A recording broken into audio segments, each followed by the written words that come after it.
When the coronavirus first emerged, this was a completely unknown threat to everybody. We saw what was happening in China, and then soon the whole of the rest of the world was affected as well. But now, many months on, we are beginning to know the enemy.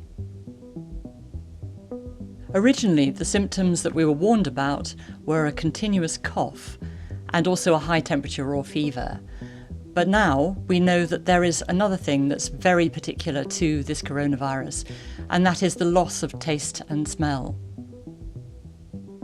We've always known, because this is a respiratory virus, that the particles travel through the air from people who are coughing and also talking to each other.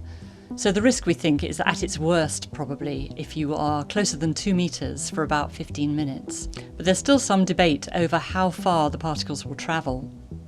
And we do know now that masks are a lot more protective than was originally thought.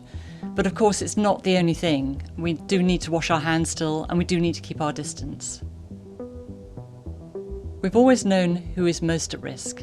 That hasn't changed. It tends to be the elderly and those people with underlying medical conditions. On the whole, younger people have done much better.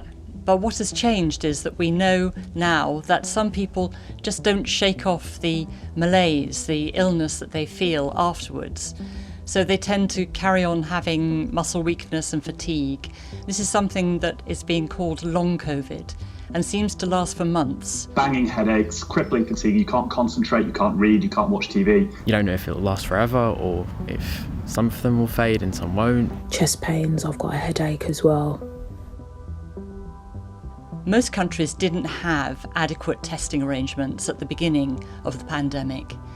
Now we've got really good laboratory diagnostic tests, PCR tests, and the World Health Organization is supporting a really quick test taking 15 to 30 minutes.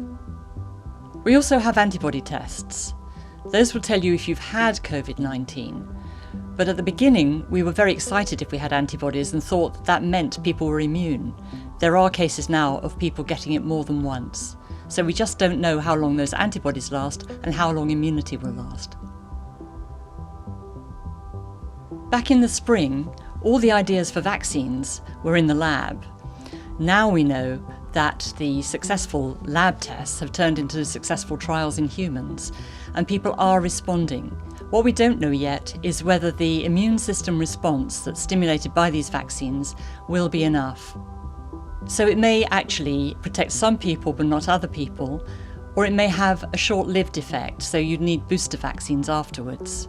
Either way, certainly vaccines are part of the answer, and it's looking very promising. We had no treatments at all for COVID-19 at the beginning of the year.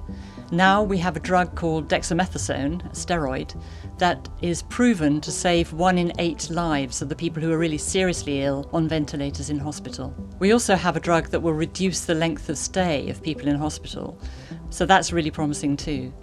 In the end, it may be a combination of things. It'll be vaccines and treatments that will get us out of this. It's been a grim year for all of us, but we do know an awful lot more about this virus than we did at the beginning. So with a combination of the treatments that we already have and more coming along, and the vaccines that we will get, we're going to find a way out of this before very long.